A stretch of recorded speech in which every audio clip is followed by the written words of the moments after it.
읽읍시다. 저희가 사도들의 가르침을 받아 서로 교제하며 떡을 떼며 기도하기를 권장하기를 사람마다 두려워하는데 사도들로 인하여 기사와 표적이 많이 나타나니 믿는 사람이 다 함께 있어 모든 물건을 서로 공용하고 또 재산과 소유를 팔아 각 사람의 필요를 따라 나눠주며 날마다 마음을 차지하여 성전에 모이기를 힘쓰고 집에서 떡을 떼며 기쁨과 순전한 마음으로 음식을 먹고 하나님을 찬미하며 또 온 백성에게 칭송을 하리니 주께서 구원받는 사람을 나타나게 하시리라. 아멘.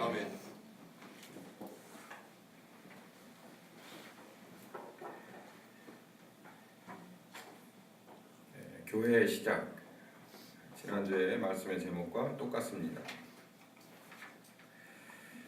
두 번째 설교에 들어가기 앞서서 첫 번째 설교와 조금 덧붙일 말씀이 있어서 좀 복습을 할 필요가 있겠습니다. 먼저 하나님의 구원 계획과 하나님의 안식에 관한 이야기를 좀 먼저 해야겠습니다. 이건 성경의 전체적인 의미인데 잘 들어두시면 도움이 많이 되실 만한 내용이 있습니다. 먼저 하나님의 창조 그리고 하나님의 안식에 관한 총체적인 그림입니다. 어떤 그림을 그리셨냐면 창세기 1장 1절부터 25절까지 모든 만물을 만들었습니다. 사람을 제외한 모든 만물을 만들고 26절에 사람까지 만들죠. 그리고 2장 1절부터 17절까지 또 에덴을 만들고 또 아담을 두어서 이제 관리하게끔 하는 일을 했죠. 1장과 2장의 줄거리입니다. 하나님의 창조 안식에 관한 계획은 이렇게 정리할 수 있습니다. 넓게 그리고 좁게 볼 수 있는데 1장의 창조는 넓은 의미에서의 창조와 계획을 드러나 있고 2장에서의 창조는 좁은 의미에서 보면 됩니다. 이걸 설명을 드릴 거예요. 하나님의 창조와 안식에 관한 계획. 그러니까 하나님은 안식을 위해서 창조하셨습니다. 그러니까 하나님이 안식을 꿈꾸시려면 반드시 뭐가 필요하냐면 필요한 요건들 중에 하나가 창조입니다. 그러니까 모든 만물이 있어야 하나님은 안식을 하시는 거예요. 그러니까 하나님은 안식하기 위해서, 그러니까 안식이 뭐라는 게 설명이 필요하지만 안식을 위해서 우리를 포함한 모든 만물을 만드셨다는 얘기예요. 이게 굉장히 중요합니다. 하나님 스스로의 안식을 위해서 이 세상 모든 것을 만드셨다는 건데 그 중에 하나가 우리라는 거고 여러분이 보시는 모든 만물이라는 겁니다. 이 모든 만물들 중에서 이제 2장의 창조를 중심으로 보면 좁은 의미에서 하나님의 계획과 안식이 들어있어요. 그건 우리들에게도 중요합니다. 왜냐하면 이 세상에 전체적으로 넓은 의미에서의 하나님의 계획과 안식은 하나님의 뜻대로 돌아가면 이루어지는 거예요. 완성이 되는 겁니다. 그래서 창세기 1장에 보면 하나님의 뜻대로 되니 좋았더라 얘기하고 계셔. 근데 이 넓은 의미에서 하나님의 창조와 안식에 관한 계획은 우리들에게는 직접적으로 큰 영향을 주지 못합니다. 여기에 진짜 중요한 영향은 어디에서부터 주느냐면 2장에서의 창조죠. 그러니까 좁은 의미에서의 하나님의 창조와 안식에 관한 계획이에요. 이건 에덴이라고 하는 동산을 만들면서 시작됩니다. 그런데 이 에덴이라고 하는 동산은 어떻게 보면 되냐면 나에게죠. 거기 있는 아담은 우리들 개개인을 말해요. 그러니까 우리들 개개인이 속해 있는 하나님의 영역이에요. 이렇게 되면 얘기가 조금 아주 직접적으로 다가옵니다. 여러분에게 있어서 하나님의 이렇게 여러분을 중심으로 이렇게 구획을 정해 놓으신 에덴은 어디입니까? 우리 한 사람으로 놓고 볼 수도 있고 가정으로도 놓고 볼 수 있고 교회로도 놓고 볼 수 있고 여러분이 속해 있는 직장으로도 놓고 볼 수 있습니다. 그 가운데서 그러니까 에덴을 이렇게 창설하시고 그 가운데 우리를 집어넣습니다. 만들어서 집어넣고 하나님이 원하시는 계획대로 움직여지는 안식을 꿈꾼다는 거죠. 그래서 넓은 의미에서의 창조와 안식도 중요하고 또 좁은 의미에서도 중요합니다만 실질적인 건 창세기 2장의 좁은 의미에서의 창조예요. 근데 여러분 아시다시피 3장에서부터 사람은 범죄했고 하나님의 창조가 무너졌고 하나님의 안식은 멀어졌습니다. 그래서 창세기 3장 15절에 하나님이 방법을 내셨는데 그게 바로 아들에 의해서, 아들의 십자가에 의해서 우리를 새롭게 만드는 겁니다. 이 모든 만물은 문제가 없는데 문제 있는 건 오직 하나, 우리예요. 그러니까 여러분이 정해져 있는 그 에덴에서도 문제 있는 건 결국은 납니다. 내가 하나님에 의해서 새롭게 창조되지 않았으면 거기서부터 하나님의 계획은 틀어져 버린 거고 안식은 멀어진 거예요. 그래서 고린도후서 5장 17절에 바울이 이렇게 말합니다. 그리스도 안에서 새로운 피조물. 그걸 보십시오. 하나님이 세상을 다시 만들지 않습니다. 왜냐하면 하나님의 뜻대로 이 세상은 돌아가고 있어요. 지금도 여전히. 문제는 우리가 안 돌아가고 있기 때문에 하나님의 창조의 넓은 의미에서 좁은 의미에서의 계획대로 움직여지지 않고 안식을 이루지 못하는 거예요. 그 가운데서 우리도 죄값을 받고 있는 거죠. 하나님을 위해서 그리고 하나님에 의해서 돌아가는 하나님을 위한 또 하나님에 의한 그런 사람으로 그런 아담으로 새롭게 만들어 가고 있는 것이 하나님이 지금 예수님을 통해서 하시는 일이라는 거죠. 이게 완성이 되면 이제 그 다음 단계가 벌어지는 게 바로 오늘 본문입니다. 이게 완성이 되면 하나님은 이제는 새롭게 창조된 아담을 데리고 하나님의 나라를 세워가고 넓혀가는 거예요. 지경을 넓혀요. 하나님의 나라를 이 땅 위에 세우고 하나님의 나라를 넓혀가는 거죠. 지경을 넓혀가는 거예요. 오늘의 설교가 지난주와 오늘의 설교가 여기쯤 와 있는 거라는 거죠.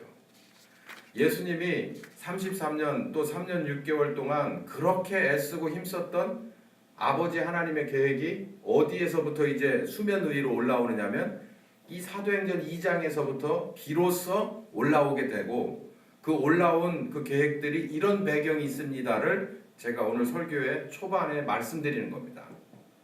이건 굉장히 넓은 의미에서 보면 우주적인 일이고요. 전 우주적인 일이고 그리고 좁은 의미에서 보면 완벽한 개혁이죠. 하나님의 나라를 건설하고 하나님의 나라를 펼쳐가고 그 가운데서 하나님은 안식을 얻으시려고 한다는 거예요. 첫 번째, 하나님의 나라는 계시록 21장에 펼쳐지는 완전히 새로 창조되는 하늘과 땅이 있는 영원한 우리들의 돌아가야 할 그런 하나님의 나라가 있습니다. 어떤지는 뭐 성경에서 참조하시고 여러분은 얼마든지 상상력을 발휘해 보세요. 그보다 더 할 겁니다. 더 좋을 거예요.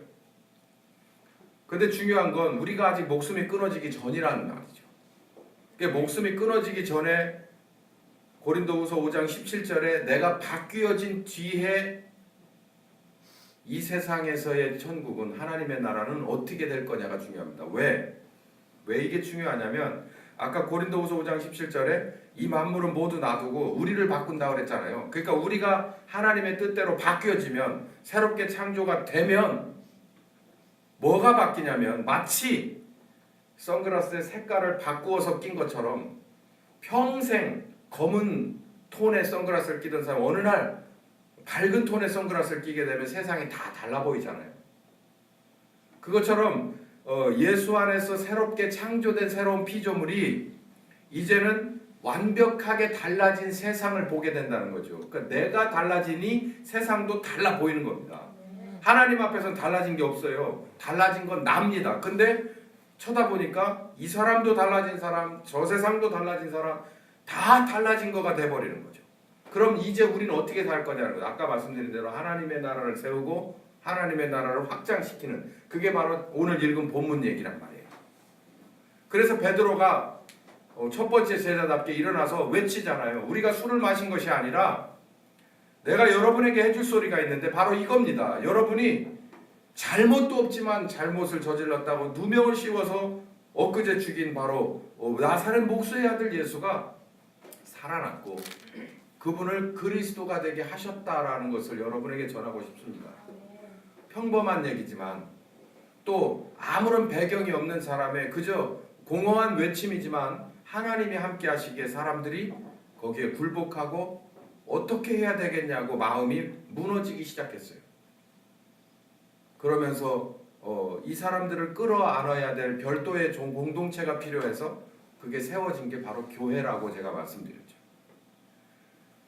예수님은 어디가 너희들은 온 족속으로 제자를 삼아 교회를 세워라라고 하지 않았지만 복음을 전파하고 제자를 삼고 가르치고 지키는 데는 반드시 필요했던 게 교회라고 하는 공동체라는 거예요. 그 교회라고 하는 공동체가 생겨나서 상황에 따라서 좁은 장소가 또 넓은 장소가 또 그보다 더 세밀하게 나누어진 장소가 필요했던 게 바로 여러분 보시는 대로 이런 예배 공간이고 건물의 교회입니다.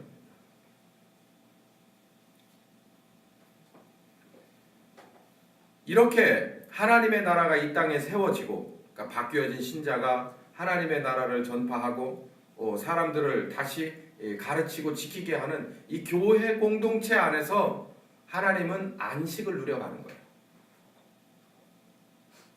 그래서 하나님의 뜻이 하늘에서 계획된 대로 이 땅에 이루어지십시오 라고 하는 건 바로 그런 의미에서의 기도입니다.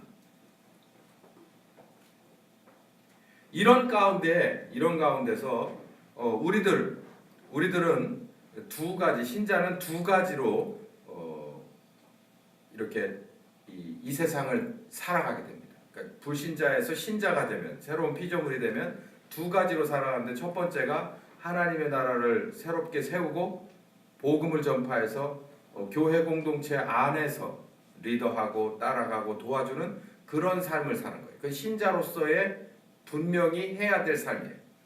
그리고 두 번째는 요거 중요합니다. 지경을 넓혀주는 거예요. 지경. 어제 그냥 저희들은 그냥 중년 조금 꽃중년 조금 더 꽃중년의 모임을 그냥 아주 노익장을 발휘해서 무박 2일을 갔다 왔어요. 그런데 다들 낙오하지 않고 퍼져버리지 않고 다 자기 위치를 잘 지켰는데 제가 그 모임 중에 고민이 생겼어요. 이거 가만히 생각하니까 나라고 하는 사람이 목사고 교회에서 이렇게 움직였는데 이게 목사답고 교회다운 건 하나도 없어요. 열심히 밤새도록 달려가가지고 준비해준 거 뭐 열심히 까먹고 도착을 해서 보니까는 그 바닷가로 이렇게 도착을 해서 보니까 이렇게 요즘은 해가 기니까 근데 그 안에서 거지처럼 라면을 끓여 먹고 있는데 이게 무슨 교회복이 이게 있냐고 이거는 저기 고3 청년들이 일탈을 꿈꾸는 그런 거지 이게 무슨 교회와 목사와 상관이 있냐는 거예요. 어떤 분은 그 사진을 보고 만종이 이렇게 그려진다는데 만종은 그만두고 무슨 만종의 라면이요. 그러니까 어쨌든 제가 고민이 생겼어요. 이거 목사가 목사다워야 되는. 그런데 마지막 제가 이제 순서로 이제 운전을 하고 돌아오다가 너무 졸려서 문을 열고 그때 어떤 형제가 저한테 목사님 너무 피곤하시면 운전 교대하시죠. 근데 이제 제가 정신이 그에게 번쩍 들어서 이거 교대를 해야 되나? 그러고 생각을 하는데 이 청년 둘이 얘기가 시작됐어요. 무슨 얘기가 시작됐냐면 어이 누구야? 우리 좀 쉽게 밥 벌어 먹을 방법이 없냐? 쉽게 돈 벌 수 있는 방법 아이템 있냐? 물어보는 거예요.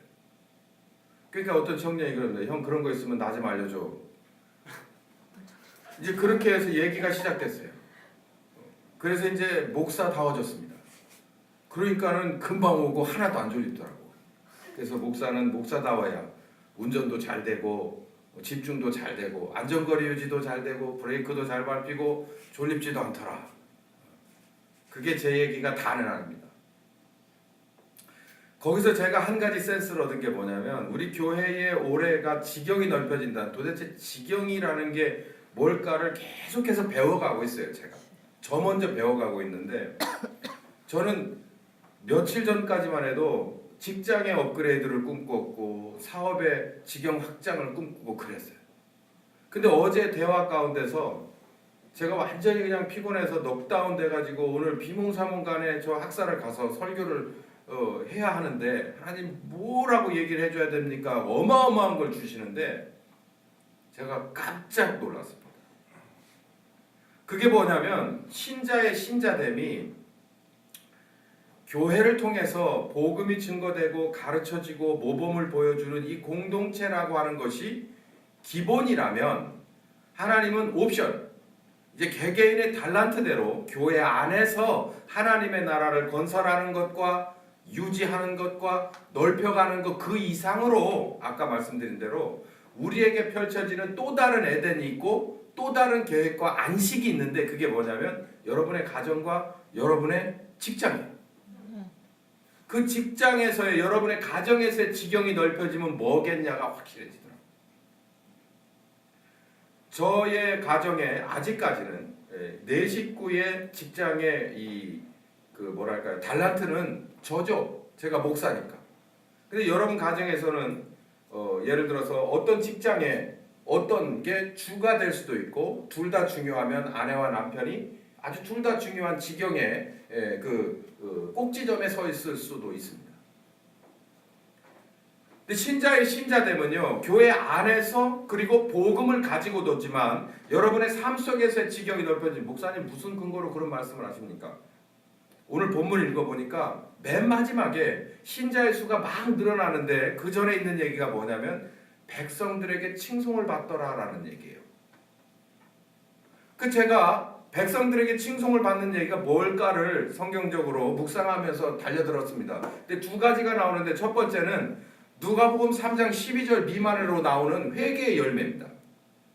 세상 사람들이 침례 요한 앞에 나옵니다. 세상 사람들이 복음을 전하시는 예수님 앞에 나와서 요구받은 게 회개입니다. 너희들이 하나님에게로 돌아오려거든 회개하고 돌아와라. 그 회개의 내용이 뭐냐면 회개의 열매가 뭐냐면 공평하고 정의로운 사람이라. 두 벌 옷 버리고 한 벌만 가져. 두 밥그릇 하나 내려놓고 하나만 들고 하나님 앞에 들어와라. 이 내용이 뭔지 우리는 다 압니다.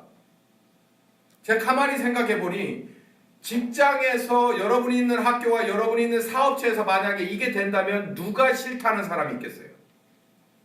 다 머리를 숙이게끔 돼 있지.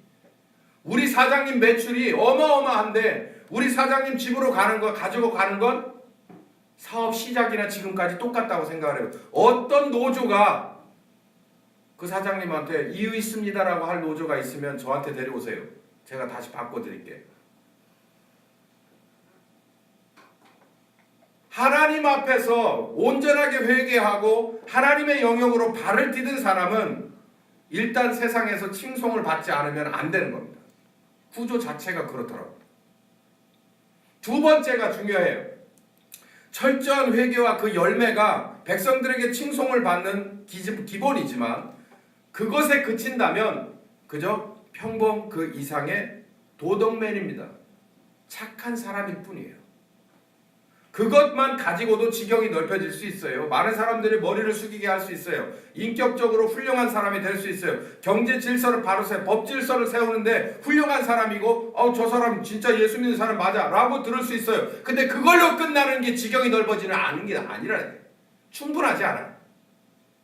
그 지경이 넓어지는 것은 뭐냐면 아까 말씀드린 대로 사람을 새로 만들어요. 사람에게 아담에게 에덴을 줄 때는 에덴이라고 하는 그 복잡한 그 영역을 모두 감당할 만한 능력을 보았기 때문인데 그 능력은 어디에서 오냐면 그 아담 자체에서 오는 게 아니라 그 아담을 선발하신 하나님에게 있다는 거예요. 하나님에게. 어제 우린 배터리 얘기를 했어요. 여러분 만약에 어제 우리가 꿈꿨던 배터리가 저 두 청년에 의해서 개발된다면 세상은요 완벽하게 뒤집어질 거예요. 이 세상의 모든 직업은 재편될 겁니다. 거기에 울고 웃는 사람들이 있겠죠. 가만히 생각해 보세요. 역사적으로나 기술적으로나 철학적으로나 사실 중세 시대에 천주교가 말아먹어서 그렇지 모든 철학의 기본은 어디서 나왔습니까? 현대 모더니즘의 기본이 어디서 나왔어요? 성경에서 나왔잖아요. 실패해버린 공산주의까지도 성경에서 나왔지 않습니까? 하나님에게서 나왔지 않습니까? 모든 기술도 하나님에게서 안 나온다고. 하나님이 이 세상을 만들었는데 그 모든 설계도가 하나님에게 있는데, 꺼지지 않는 떨기나무의 비밀이 하나님에게 있는데, 신자가 온전히 신자다워지고 하나님의 영감으로 움직여지는 진짜 아담이 된다면 그 배터리 나올지어다. 그 배터리 나와. 문제는 교회가 교회되고 신자가 신자되지 못했기 때문이지. 신자가 온전히 신자되고 교회가 온전히 교회된다면 이 세상의 지경은 좁게 역사적인 지경까지도 넓어질 거라고 저는 믿어요. 네.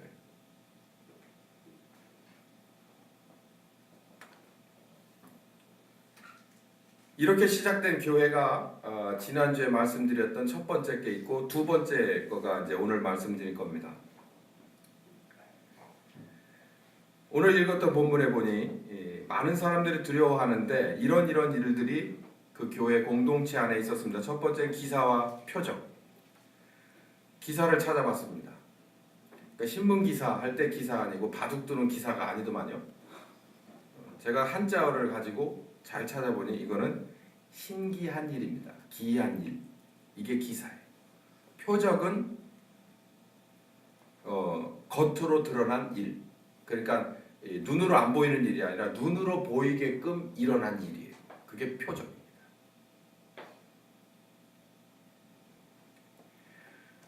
하나님이 그들과 함께 하셔서 하나님의 나라에 대해서 전파합니다. 그 시작이 예수가 그리스도됨이요 그들의 회개에 관한 요구입니다. 이 말씀이 전해지고 나서 많은 사람들이 교회 안으로 들어왔을 때 하나님이 함께 하시는 것이다 라고 하는 신기한 일과 겉으로 드러난 하나님이 보이게 됐다는 거예요. 이게 기사와 표적이에요. 여러분, 마가복음 16장 14절부터 20절에 예수님이 이렇게 얘기했어요. 이 구절들을 교회에선 잘 얘기하지 않으려고 합니다. 요즘은. 왜냐하면 이게 너무 부담스럽거든요. 만민에게 나와서 복음을 전파하면 너희들에게 이런 표적이 따를 것이다. 그러면서 뭐 독을 마셔도 뱀을 들어도 너희들은 아무 문제가 없을 것이다. 병든 자를 위하여 기도한지 귀신을 쫓은 자 나갈 것이요 병든 자를 위하여 기도한지 나을 것이다. 이런 말씀이 있어요. 한동안 신유를 비롯한 각종 은사를 소중하게 생각하는 사람들이 바로 이 말씀을 많이 인용하고 그쪽으로 끌어갔습니다. 그러나 여러분, 전 이 말씀을 액면 그대로도 믿어요. 그러나 진짜 여기다 뱀을 가져다 놓고 그 뱀 있는 그 통에 손을 넣어서 드러내야 하나님 함께 계신다고 증거를 하겠습니까? 이 서커스도 아니고. 여기 하나님이 계시다고 생각해 저기 돌아다니는 환자들을 데려다 여기서 고치는 기도를 해야만 하나님이 계신 것이 드러나겠습니까? 저는 그렇게 받아들이지 않습니다. 그러나 이 말씀은 분명히 일어나요. 보십시오. 사도행전에 똑바로 읽어보면 복음이 무엇인지, 하나님의 나라가 무엇인지, 예수가 누구신지를 증거할 때마다 하나님은 능동적으로 움직여서 그 가운데서 신기한 일들을, 그리고 하나님이 함께 하시는 표적을 보였습니다. 첫 번째 복음을 증거할 때 이들의 입술이 새로운 랭귀지 방언을 했어요. 두 번째, 성전 미문가에서 안진뱅이는 예수의 이름으로 일어났습니다. 그러니 어디 가서 집회할 때마다 이런 일이 같이 우리가 계획하는 것이 절대로 아니고 하나님이 하나님의 나라와 그리고 예수에 관한 증거에 의해서 역동적으로 움직여지는 기사와 이적일 뿐이에요. 그런 기사와 표적들이 일어났다는 겁니다. 두 번째, 이 교회 겉으로는 이런 일들이 막 일어나고, 두 번째는 믿는 사람들 안에서도 일이 일어납니다. 그러니까 교회 공동체 안에서 사람들끼리 일어났는데 여러분 이 얘기를 들으시면 많이 불편하시기도 하고 너무나도 우러러 보여서 내가 너무 작아질 수도 있습니다. 첫 번째는 모든 물건을 통용했다. 공유. 뭐 이거는 크게 불편함을 느낄 필요가 없는 것 같아요. 여기 모두가 다 우리 하나침례교회에서 공유하고 있지 않습니까? 먹는 것도 마시는 것도 또 옷도 다 얻어서 같이 서로 나눠 입고 이런 거는 큰 의미가 어렵지 않을 것 같아요. 근데 두 번째, 여기서부터가 조금 이제 걸리는 문제인데 자기의 재산과 소유를 다 팔아 필요에 따라서 나누어주는 일이 생겼어요.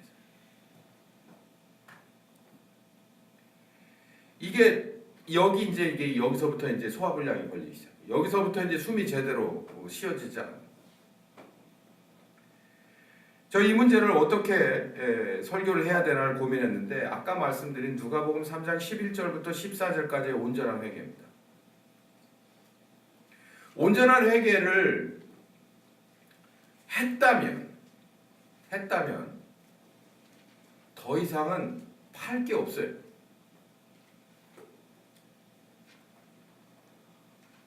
내가 한 벌 가지고 있는 건 하나님이 정해주신 그런 권리입니다. 그리고 한 그릇 가지고 있는 건 권리예요. 또 그것마저도 내놓겠다는데 하나님은 뭐라고는 안 하겠지만 또 원위치로 채워주시겠죠. 왜냐하면 그거 필요한 줄은 아시니까. 근데 한 벌과 한 그릇 그 이상을 가진 사람은 내가 신자라는 것을 우리는 평생을 보이고 살아야 돼요. 내가 하나님의 사람이다라는 거 평생을 하나님의 나라 가기 전에 이 땅에서 숨이 끊어지기 전까지 평생을 보여야 되는 건 한 그릇과 한 벌 옷이에요. 그 이상은 우리에게 주어지지를 않았다는 거예요. 아까 배터리 얘기 다시 한번. 제가 이 얘기를 했습니다. 하나님이 꺼지지 않는 떨기나무의 비밀을 너한테 알려주면 하나님은 너한테서 무엇을 얻겠냐? 아직 답이 없어요. 저까지. 믿을 만한 사람이냐? 또 물어봤어요. 하나님과 약속해요. 하나님 이런 기술을 알려주시면 제가요 이 인류 공용에 이바지를 하고요 하나님 앞에 이렇게 해드릴게요. 그러니까 믿을 만하냐? 아직까지 저에게 두 가지 답변이 오지 않았어요. 여러분 하나님이 우리를 들어서 교회를 들어서 그러니까 신자를 들어서 교회를 들어서 하나님의 기사와 표적을 드러내길 원해요. 그 과정에서 지경이 넓어지는 걸 교회 안뿐만 아니라 여러분의 가정과 밖에서도 이루어내길 원하시는데 근데 내가 진짜 온전한 회개, 한 벌 옷과 한 그릇 그 이상의 욕심이 없느냐는 거예요. 한 벌 옷과 한 그릇의 이 한 벌의 옷은 나를 구원하신 예수님만으로 해요. 그것만으로 만족할 수 있겠냐는 거예요. 그것만으로 만족할 수 있으면 다 줍니다. 왜? 헛되게 쓰여지질 않아요. 내 거라고 고집할 필요도 없고 내가 하나님에게로부터 거저받은 기술입니다. 하나님 앞에 거저드립니다. 우리 가운데 CCM을 작곡하고 또 연주하고 노래할 분들이 있을 겁니다. 특별히 CCM은 절대 저작권료를 받지 마십시오. 벌 받습니다. 다른 영감도 아니고 하나님에 관한 영감을 받고 돈으로 바꿀 생각을 하지 말고 내 주머니에 집어넣을 생각은 아예 꿈을 꾸지 마세요. 그건 하나님 겁니다. 이게 된 사람이어야 주지. 근데 교회에는 이 초대교회는 이런 사람들이 꽉 차 있었다는 거예요. 한 벌 옷까지 다 내놓으라는 거 아닙니다. 하나님은 한 벌 옷은 주세요. 그리고 한 그릇도 네 거니까 이건 네가 가지고 엔조이, 즐기라. 그러나 그 나머지 거는 필요한 사람들에게 다 주라.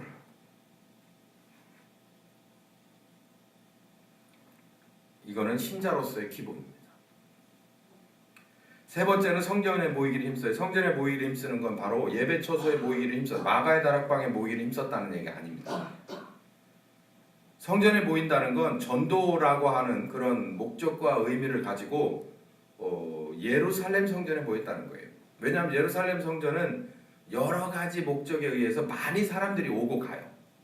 그러니까 제사를 드리러도 하고 제사를 집행해 주기도 하고 또 돈을 바꿔주기도 하고 짐승들을 사고 팔고, 그러니까 아주 사람들이 늘 모이는 장소이기 때문에 그곳에 늘 마음을 같이하여 모였다는 이 마음을 같이하여는 바로 사도행전 1장 14절에 보니까 마가의 다락방에 모일 때 오직 하나님의 약속을 위한 마음을 같이해서 모였듯이 이제는 오순절 성령이 임했던 바로 그때의 복음을 증거했던 그 마음을 가지고, 왜냐하면 너희는 성령이 임하시면 예루살렘 땅까지 이르러 내 증인이 되라고 했으니까 증인의 사명을 감당하기 위해서 모두가 마음을 같이해서 성전에 모이는 것을 힘썼다는 거예요. 그러니까 증인의 사명을 감당하기 위해서죠. 네 번째는 집에서 떡을 뗐다는 거예요. 이거는 가정 예배와 가정에서의 하나님을 찬미하고 하나님을 기뻐하는 그런 가정 천국을 말하기도 하고, 두 번째로 본다면 이건 바로 성도들의 교제라고 볼 수 있습니다. 이게 이제 표면화돼 가지고 요즘 시스템으로 만들어진 게 바로 구역 예배죠. 또 뭐 요즘은 뭐라고 얘기하는데 목장, 셀이라고도 얘기하죠.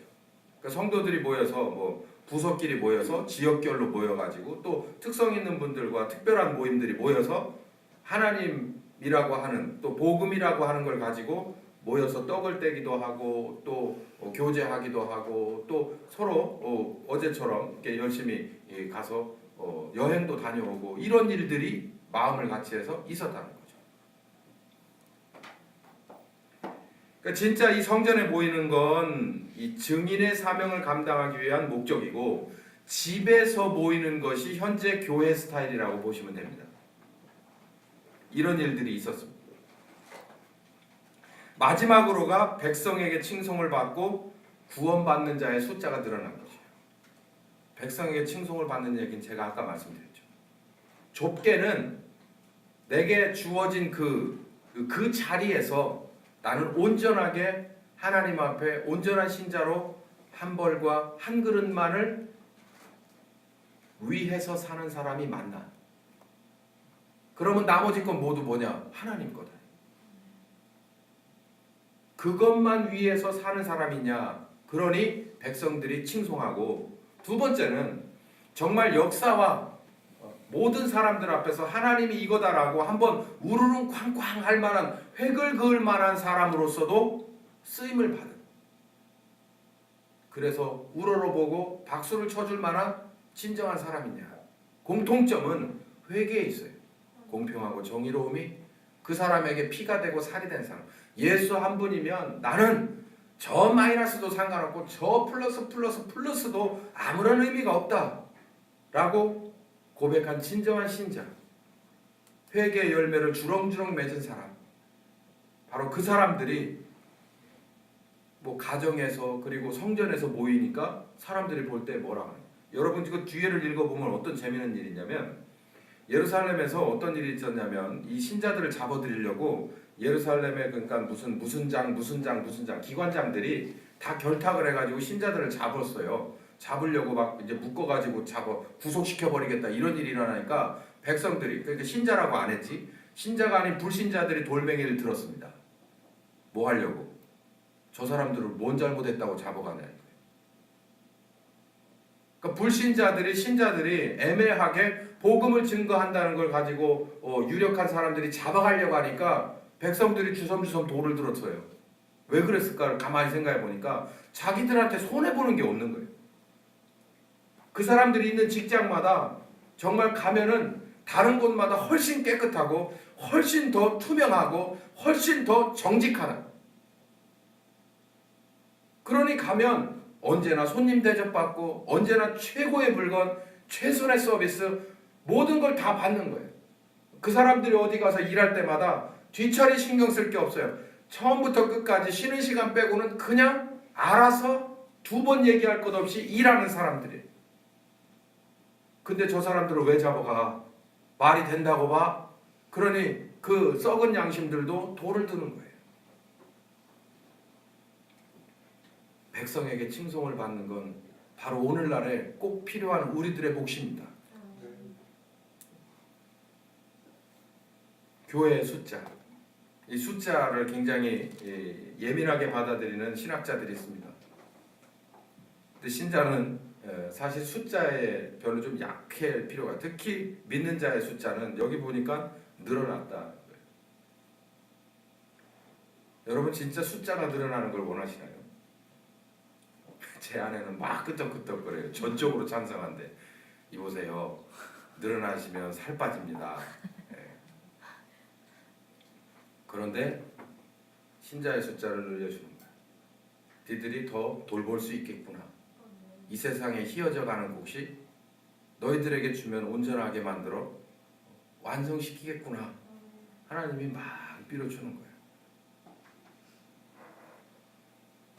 여러분 아시다시피 이 예루살렘 교회는 막 급속 팽창하다가 결국은 예루살렘의 멸망과 스데반의 집사의 그 순교와 더불어서 깨지는 것 같습니다.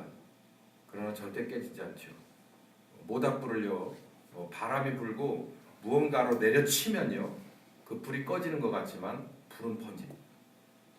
그래서 주변으로 아주 급속도로 확산되는 기회가 생기죠. 하나님의 방법에 의해서. 교회는 이렇게 하나님이 만든 것답게 정말 멋졌습니다. 보면 볼수록 하나님이 만들어 놓으신 이 최초의 교회가 이렇게 멋졌어요. 우리 교회도 하나님이 세워 가시는 것을 우리는 믿습니다. 지경을 넓혀주는 게 우리들의 올해 우리에게 주시는 귀한 은혜인 것을 또 믿습니다. 말씀으로 체계적으로 바뀌어가고 총정리도 시켜주고 또 우리들의 삶 속에서 또 우리 교회적으로도 하나님의 나라가 세워지고 넓어지고 또 우리 가정 그리고 개인적으로도 우리 있는 곳에서 철저한 회개, 하나님 앞에 신자로서의 철저한 회개, 오직 한 그릇, 오직 한 벌, 예수님만으로 나는 모든 것이 채워졌다고 생각하는 진정한 신자로 완성될 때 걷잡을 수 없는 지경의 확대, 정말 어떻게 하다 이렇게 됐나라고 하는 깜짝 놀래. 그러면서도 나는 신자일 뿐이다. 예수님 은혜로 사는 한 사람일 뿐이야. 라고 하는 이 멋진 하나님의 새로운 창조물 여러분들이 다 되시고 우리 교회가 되기를 예수님의 이름으로 축원합니다. 아멘. 감사하신 하나님.